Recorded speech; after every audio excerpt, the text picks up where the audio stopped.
Hello there, guys. Today we're going to review Batman, the 1989 movie that a lot of fans love. I feel a little bit mixed about it, but let's get to it. Well, if there's one problem I have with a case like this, why does it need to be so freaking thin? I mean, just why? It's a freaking pain to get these out when they're thin like this. It's a nightmare. Now I'm going to do something where I talk about the bad aspects before the good aspects because this is my second recording and it took me like a whole minute to try and figure out what was bad. So I'm not going to waste time. Anyway, if I have to say the bad aspects of the movie, there's a problem with the Joker. I mean, don't get me wrong, Jack Nicholson is well casted as the Joker, but his character seems more as though to play for laughs than for scares. And sure, though, it should be a good balance, but he's just more funny than scary, and I find that to be a problem when you're supposed to fear him and laugh at him. That's just something that gets me tipped off. And then you have the pacing of the movie. The pacing of the movie feels kind of slow and sluggish. It just feels like it's being held by a weight.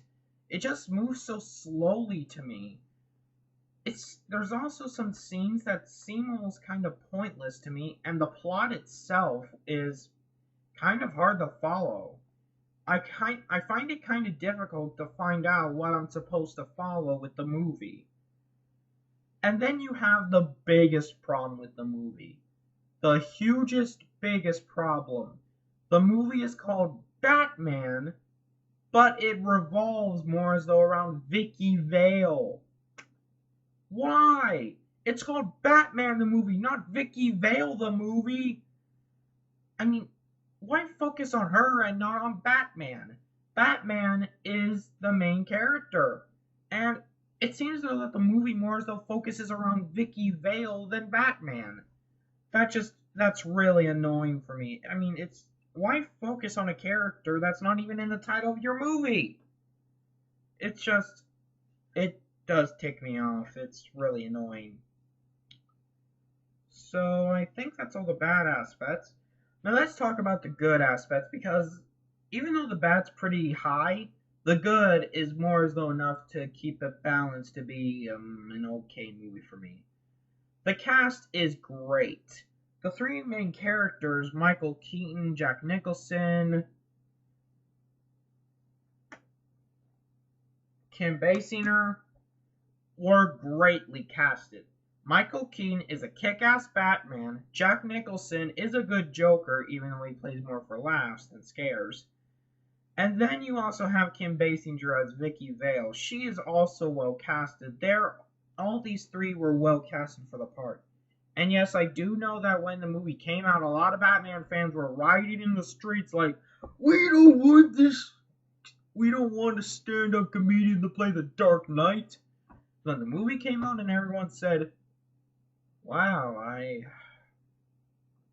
torch." And and the acting itself is well, just that good. The action scenes are also pretty good too.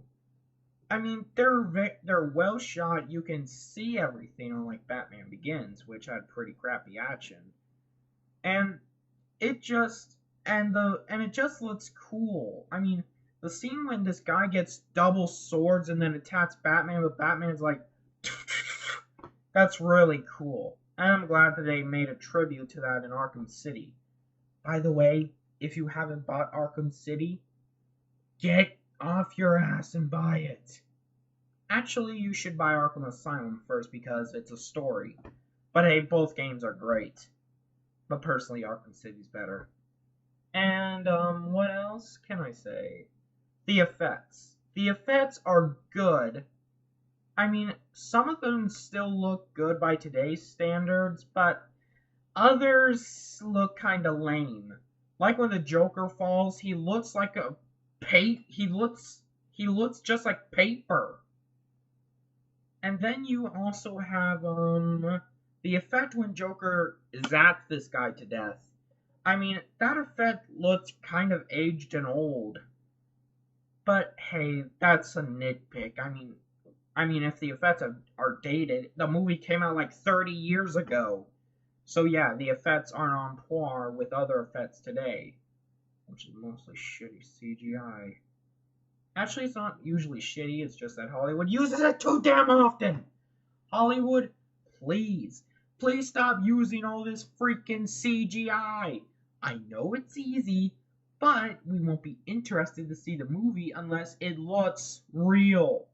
Put it in CGI makes it look fake. Like with Clash of the Titans remake. The original had stop motion done by the great Ray Harryhausen. Ray Harryhausen. The Medusa looked awesome. And then in the remake, she looks like she came from a freaking video game. Lame. And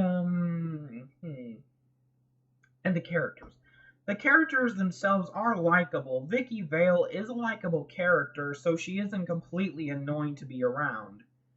And yeah, she's a good character that's likable. So yeah, the movie has likable characters, great acting, and good action with effects that kind of aged, but you gotta remember it came up like 30 years ago.